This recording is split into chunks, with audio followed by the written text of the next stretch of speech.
Messieurs, notre joie, c'est de vous savoir fidèle au programme de Moto TV. Voici votre édition avec le sommaire.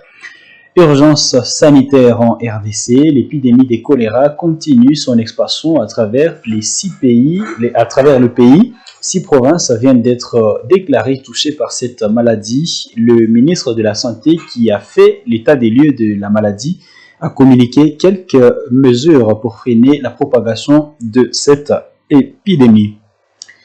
En territoire de Lubero, le premier bilan des attaques qui ont ciblé simultanément Diapanda et Massémé font état d'une dizaine de morts. Les corps continuent à agir par terre, font savoir des sources locales. La population appelle à l'aide et réclame des mesures urgentes face à cette situation. Mesdames, Messieurs, voilà quelques titres. Restez avec nous pour l'intégralité de ce journal. À vous toutes et à vous tous, bienvenue dans le corps de cette édition. Débutons le corps. Voilà, les détails de cette édition par cette nouvelle. L'élection du pape est un fait habituel dans l'Église universelle depuis le début de l'Église. Messieurs, l'abbé Emmanuel Tabuliandanda s'est ainsi exprimé au lendemain de l'élection du cardinal Robert Francis devenu pape Léon XIV à la tête de l'Église universelle. Dans une interview, ce prêtre du diocèse de Butembo-Beni mentionne que chaque diocèse, chaque nouveau pape élu vient avec une nouvelle vision et un nouveau souffle pour l'Église. Reportage Gérard Mourefou. Monsieur l'abbé Emmanuel Tabuliandanda, canoniste et professeur d'histoire au théologat Saint-Octave de Bulindi, fait comprendre que l'élection des nouveaux papes n'est pas un événement extraordinaire. Selon lui, depuis le pape Saint-Pierre, premier pape, il y a toujours une succession après la mort de tel ou tel autre souverain pontife. Dans une interview avec la presse, ce prêtre du diocèse de Butembo-Beni mentionne que chaque pape élu vient avec une nouvelle vision et un nouveau souffle pour l'Église. En choisissant le nom de Léo XIV, notre interlocuteur explique que le nouveau pape s'est inspiré du pape Léo XIII qui a dirigé l'Église entre 1878 et 1903. Pendant son règne, l'abbé Tabuliandanda précise que Léo XIII a dirigé l'Église à l'époque de l'industrialisation de l'Europe, un moment caractérisé par une injustice des bourgeois envers les ouvriers. Si le nouveau pape a choisi le nom de Léo XIV, l'abbé Tabuliandanda pense qu'il veut peut-être prolonger la vision de Léo XIII. Avec Léon XIII, il fallait vraiment toucher ce nerf-là, de cette différence-là, entre la bourgeoisie et la classe ouvrière. C'est ainsi qu'en 1891, précisément le 15 mai, il avait publié une encyclique, en tout cas très fameuse, intitulée Rerum Novarum, ou Les choses nouvelles. Et là-dedans, il fustige ce capitalisme-là criant, ce capitalisme-là qui ne rend pas justice aux pauvres. Et voilà. C'est ça. Donc, dans l'encyclique, il veut la justice qui doit être rendue aux ouvriers qui étaient jetés dans les fournaises des industries de ce temps-là. Face à la situation actuelle que traverse le monde, ce professeur a surtout montré que le nouveau pape connaît toute l'inégalité vu qu'il a effectué son ministère au Pérou, un pays qui a aussi connu beaucoup de troubles. Ayacucho, c'est une bourgade péruvienne où vraiment les gens vivent la pauvreté au quotidien. Et notre pape, l'actuel pape, a vécu au Pérou, il a vu tout ça. Il a vu comment les multinationales exploitaient l'Amazonie. Nous avons appris qu'il a ouvert même une paroisse dans cette Amazonie, une forêt, le double de la France d'aujourd'hui. Alors, il connaît la réalité, comment les gens sont exploités. Et lui aussi, peut-être s'il avait l'occasion de le dire, peut-être il l'avait dit en son temps au Pérou, aux multinationales de retirer leurs mains de cette forêt-là qui abrite un bon nombre de populations indigènes et dont la forêt est la source de revenus. Voilà, moi je pense qu'il continuera sur cette même voie-là dans la défense du pauvre, dans la défense de l'exploité. Le pape Léo XIV devient le premier pape issu des États-Unis. À ce sujet, Monsieur l'abbé Tabouli Andanda dit que les origines ne doivent pas être à la base des discussions car l'Église est universelle.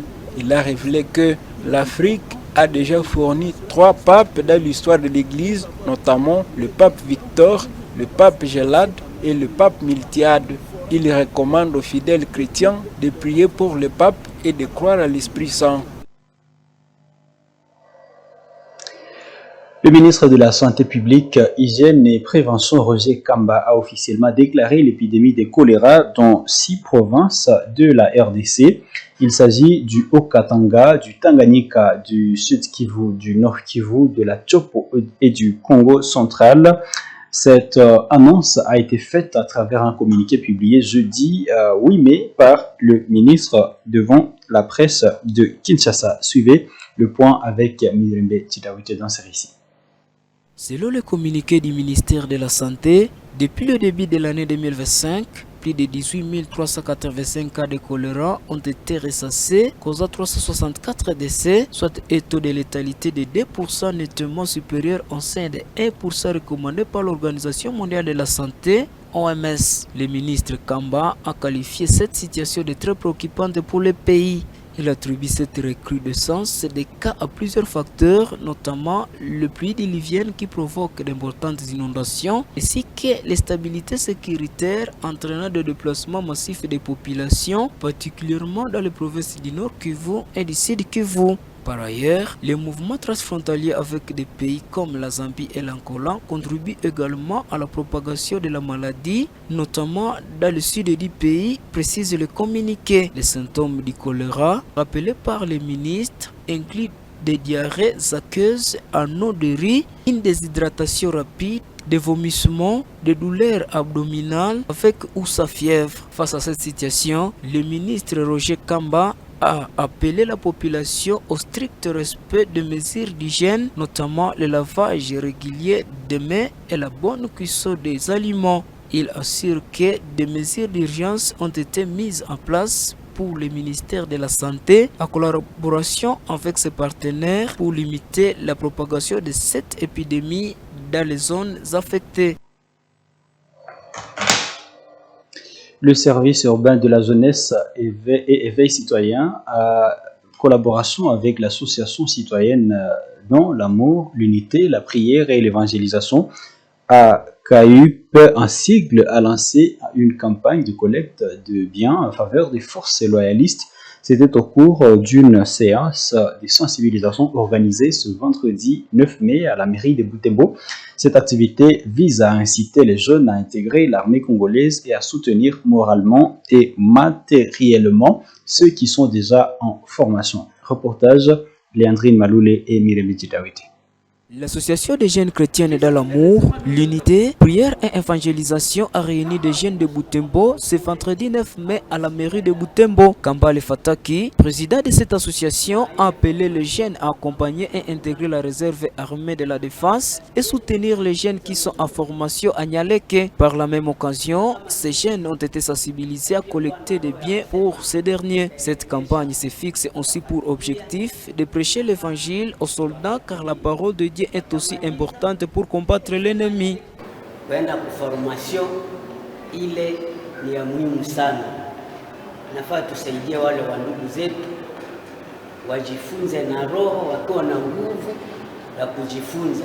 Le président urbain de la jeunesse a encouragé les jeunes à s'enrôler massivement dans la formation militaire pour combattre l'ennemi de la paix sur le sol congolais. Comme ça, c'est de soutenir nos amis qui se sont donnés corps et âme pour aller être formés à Nyaleke et que nous devons aussi faire un pas pour aller les rencontrer, pour être aussi formés comme eux. Cette campagne concerne les jeunes du territoire de Lubero et Beni et les villes de Butembo et Beni. Cette campagne va se clôturer le 17 mai avec le dépôt de vivres et non-vivres aux militaires en formation. Le bourgmestre policier de la commune Moussoussa se dit satisfait du travail réalisé au cours de ces 4 années de mandat.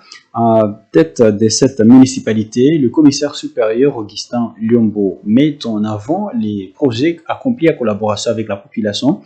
À l'occasion, il invite ses pairs à renforcer la coopération avec les habitants pour consolider la paix dans cette partie de la ville de Butembo. Reportage, Luciana Moussewirwa et Monampenzi Mazike. À la commune Moussoussa, nous avons eu droit à une visite guidée dirigée par l'autorité communale. Le commissaire supérieur Augustin Liombo se félicite de revêtir la commune d'une belle robe. Ça a beaucoup parlé. Il veut que ces réalisations parlent à sa place. Dehors du bureau communal, les bourgmestres parlent de l'amélioration des infrastructures routières et la construction des bureaux des quartiers. Nous avons construit jusque-là des bureaux, des quartiers qui sont vraiment des bureaux.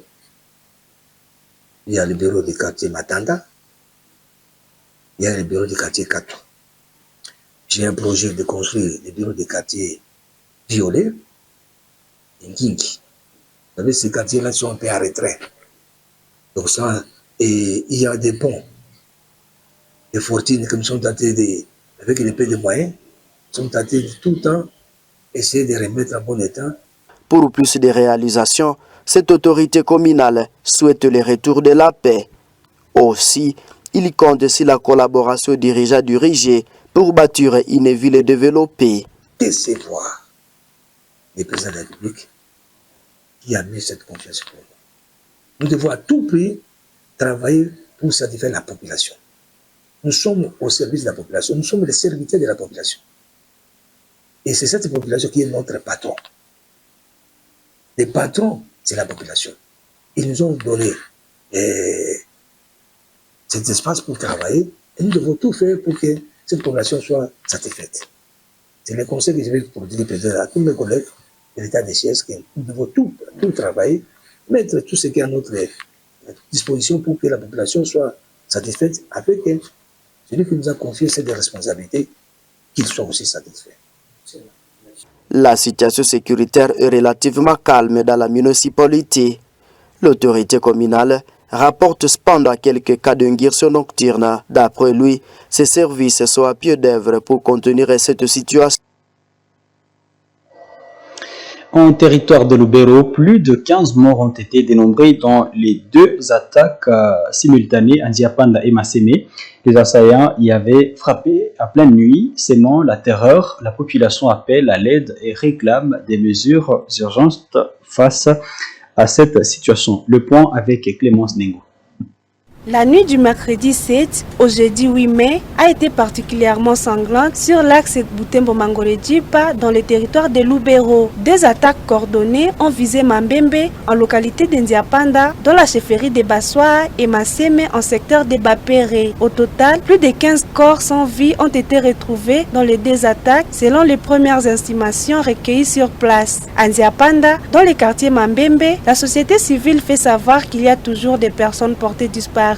La population continue de recenser les pertes et d'organiser des deuils dans des parcelles. Dans la seconde attaque, qui a visé le village de Massémé, à environ 10 km de là, des morts ont été enregistrés, au moins 10 selon les sources locales. Le choc est total dans les 2 localités où la peur et le deuil se mêlent à l'indignation. Dans une déclaration, le président de la société civile de l'axe Butembo-Mangoré-Djipa, Kakule Kaini Samuel, a exprimé ses condoléances à toute la population tout en dénonçant le silence des autorités et appelant à des actions concrètes. Il rappelle que depuis le 12 juin 2024, plus de 1000 personnes ont été tuées dans cette zone sans que des mesures de sécurité efficaces ne soient prises. Face à la gravité de la situation, la société civile convoque une assemblée générale ce dimanche 11 mai à Mangoré-Djipa. Cette rencontre réunira les leaders communautaires, chefs d'établissements scolaires, opérateurs économiques, responsables miniers, associations féminines, religieux et structures de santé. Objectif, unir les forces vives pour discuter de la sécurité dans la région et élaborer une stratégie citoyenne face à l'inaction des autorités. L'axe Butembo-Mangoré-Djipa reste sous tension. Les habitants vivent dans la peur d'un retour imminent des assaillants. Pendant ces temps, les appels à la paix et à la protection continuent de s'intensifier dans l'espoir d'un sursaut sécuritaire urgent. Le président de l'Église du Christ au Congo, Ituri et Otwele, a été reçu en audience par le gouverneur de la province du Nord Kivu la soirée de jeudi 8 mai. Monseigneur alors, Katembo a exprimé sa solidarité envers les populations du Nord Kivu, cette partie de la RDC actuellement sous contrôle du M23 et proie à l'activisme des ADF. Suivez le reportage rendu par Graskanik. C'était aux heures vespérales que le président de l'église du Christ au Congo, ECC Ituri, a rendu visite au gouverneur de la province du Nord Kivu. Cette visite de courtoisie a permis à ces deux personnalités d'échanger sur la situation qui prévaut au Nord Kivu et à Ituri. Après audience, le président de l'ECC Ituri a exprimé sa solidarité envers les populations du Nord Kivu. J'ai seulement le message de réconfort en tant qu'homme de Dieu pour montrer que nous sommes ensemble. Nous sommes ensemble avec le gouvernement du Nord Kivu et partout.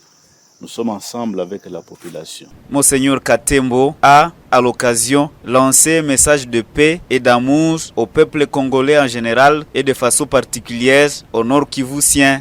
Le message que nous pouvons lancer, c'est le message de la paix.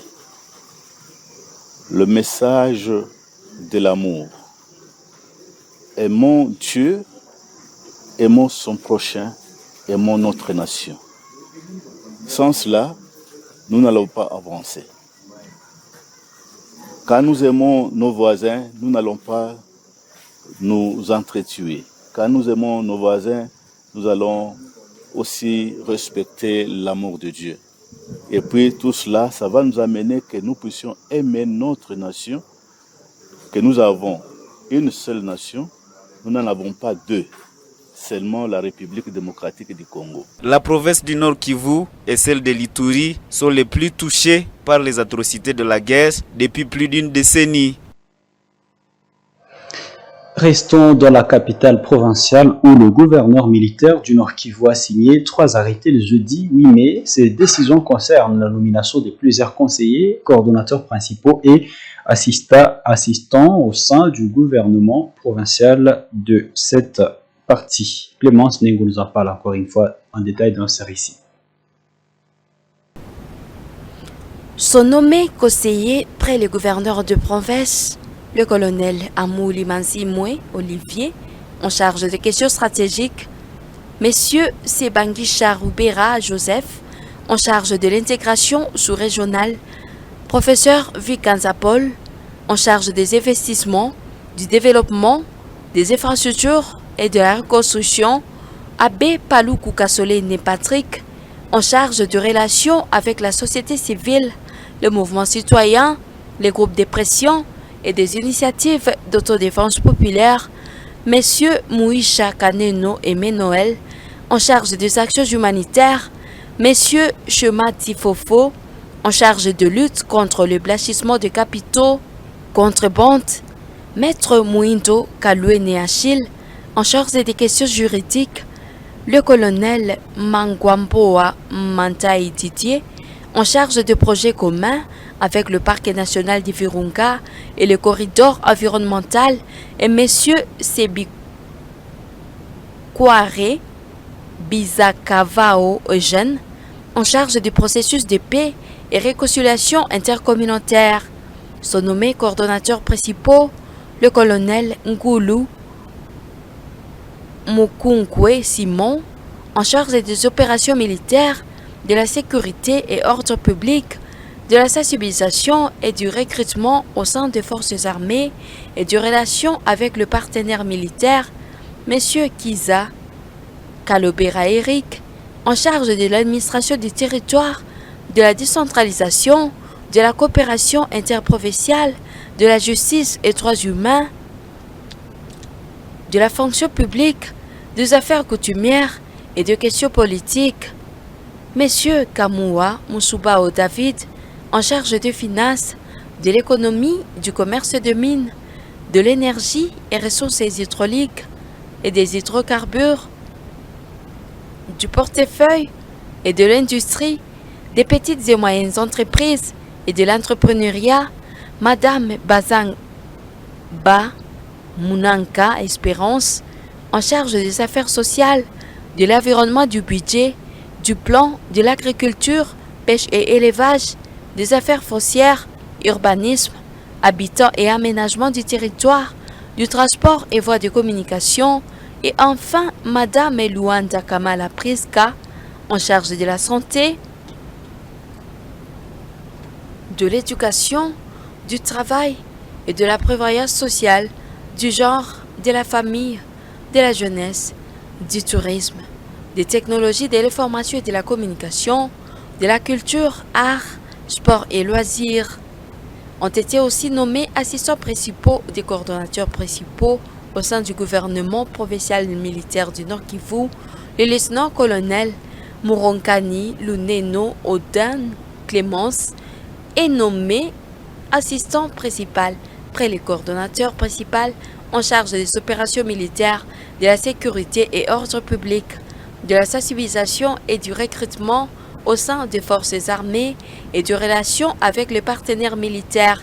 Messieurs Albans Kabaya, assistant principal près les coordonnateurs principaux en charge des finances, de l'économie, du commerce, des mines, de l'énergie et ressources hydrauliques, des hydrocarbures, du portefeuille et de l'industrie, des petites et moyennes entreprises et de l'entrepreneuriat.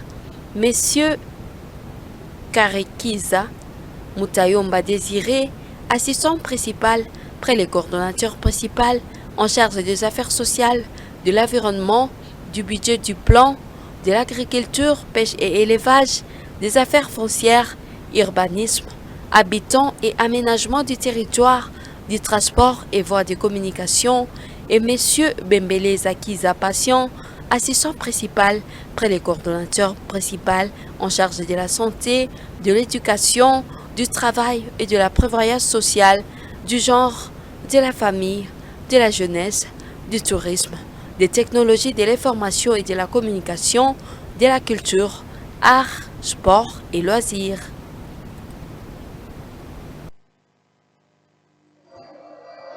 Et c'est sur ces récits d'Eugénie Moussibiroa que nous bouclons cette édition du journal sur Moto TV. Mesdames, Messieurs, tout le plaisir a été pour nous de vous rendre ce service. Portez-vous bien, au revoir et bon reste des temps accompagné du programme de la télévision communautaire.